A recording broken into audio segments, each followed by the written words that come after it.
Yet, the Forum on China-Africa Cooperation, FOCAC, will be held in Beijing on the 4th of September 2024. What advice can you give to African leaders preparing to attend? Thank you, Neil. Before I can give advice to the heads of states or governments going to Beijing for the Africa-China Summit on the 4th of September, it is very important to analyze the geopolitical settings of the two regions. Firstly, let's start with the population. Africa is a developing continent with one of the fastest growing population, at the moment standing at 1.5 billion. Compare that to China. China is 1.4 billion. So Africa has surpassed China by about 100 million in terms of the population. Now, we can look at the population as the capacity of any country or region to foster and anchor its consumer base. So if you look at Africa, 1.5 billion is a lot of population, a lot of people to tap in for both entrepreneurs who want to provide services and products, imports and exports, foreign direct investments. So there is quite a lot of capital in the population for Africa, which China can tap into, and even entrepreneurs within Africa itself. So it is important that we are looking at Africa and China, two regions with the biggest population, meeting together. You add the two populations, you're basically looking at 2.9 billion, which is quite a big consumer base by any standards globally. Secondly, let's talk about the trade. So my advice to the governments going to Beijing on the 4th of September is to make decisions based on evidence and come up with strategies on how African governments can benefit, both in terms of the current and potential trade between Africa and China. Giving an example, in 2023, the trade between Africa and China reached $282 billion US dollars, with the 16% being imports and 20% being exports from Africa to China, which means, in a way, Africa had a 4% surplus on the trade relationship between the two nations. Although it is very important to remind ourselves that Africa is not homogeneous. We are talking about 57 countries making up of Africa. Although if you look at its economic base in terms of the GDP, suffice to say, you can equate Africa with a single country like UK, for example. So it is important for the governments of Africa to look at the balance of trade between the two regions and try to foster a bilateral relationship that is skewed to African development, being a developing continent. Also, we have to look at that Africa has got the biggest untapped resources in terms of raw materials. Would it not be the best approach and strategy that Africa looks from China not to import raw materials, but products that are added in value?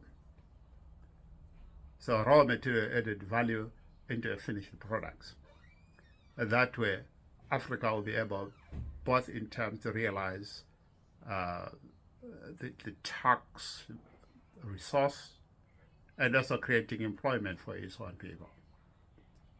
So that's one aspect that Africa needs to critically think of as they make their way to Beijing. Are they going to Beijing to bring in foreign direct investment that benefit its people in terms of creating employment, given that they've got the fastest growing population and highest unemployment in terms of the youth? So that is important in terms of the trade. But again, let's look at the third factor, infrastructure development. I think China has already moved into various African countries, especially sub-Saharan Africa, where it is providing infrastructure development. Here I'm talking about railway infrastructure, roads, dams, and other infrastructure which are crucial to development. But most of these infrastructure development have a bilateral trade agreement with the host country, and in most cases the host country is paying in raw materials rather than in hard cash. So the trade is skewed to China. So China is benefiting more from the African resources because it is importing raw materials instead of finished goods at a slice percentage of its global component value. So Africa needs to look at that and try to make sure that any trade agreement between Africa and China benefiting Africa more, or in a win-win situation. The fourth aspect that the government is going to be sharing on the 4th of September may want to think critically and strategize. This one, I think it is very important that African member of states have a coordinated approach in terms of renewable energy. About 44%, actually more than 44% of population in Africa have no access to electricity whatsoever. Even those with access to electricity, the electricity grids and infrastructure is not reliable, and the electricity is not available all the time.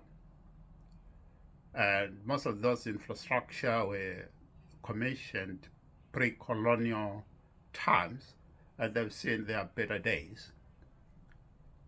And maintenance has not been forthcoming in terms of both the resources and also in terms of the brain drain of engineers from Africa to global north.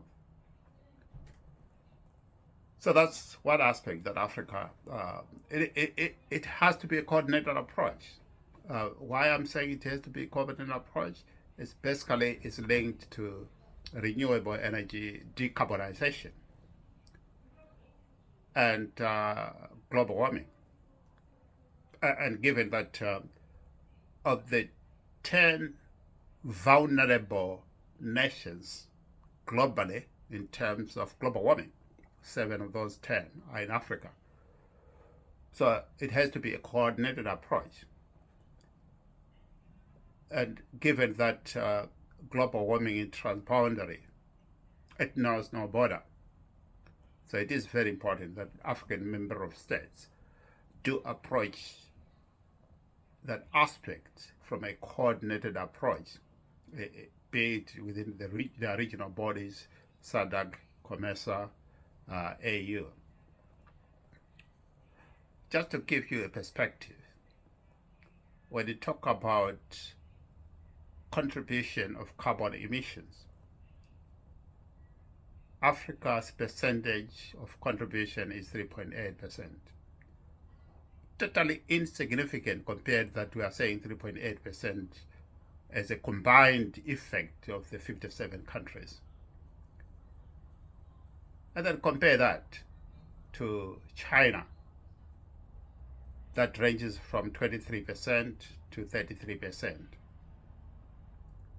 in terms of pollution.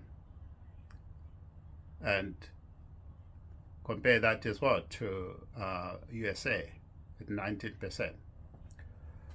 So whenever we present our combined cases in terms of decarbonization, it is very important to have those statistics, evidence-based arguments that the global north should pay for the pollution to the global south. Because, as I said before, 7 out of the 10 most vulnerable countries because of global warming are in Africa. Not making of their own, but basically as the victims of the global north's industrialization. So I hope that the government is going to, beginning on the 4th of September, take that into point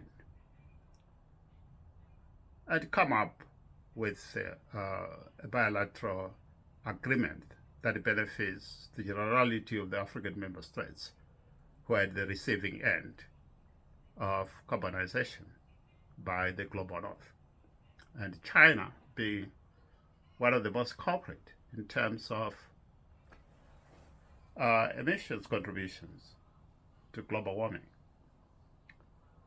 Thank you, Neil. I hope that I've put across my own advice to African member states going to China on the 4th of September to look at the 4 categories. And that is the how do we harness the population growth that Africa is having. How do we harness trade deficit and surplus so that Africa member states benefit from this influx of the Chinese foreign direct investment, bearing in mind as well that we must not compromise in terms of quality of products. The third one, let's look at the infrastructure development that China is offering. Yes, we may be exchanging with the raw materials, but is that the best we can do as a continent, as countries, to mortgage our future? Our future through raw materials versus the infrastructure, roads infrastructure, without looking at setting up processing plans that benefits in terms of creating employment to people in Africa, that also benefits in terms of value-added goods, which benefit in terms of the taxation receipts, and also in terms of development. So we need to look into that, and finally, in summary, also we'll need to look at the renewable energy. How do we harness renewable energy? Let's take advantage of China. After all, China produces over 80% of solar components to the global north and south.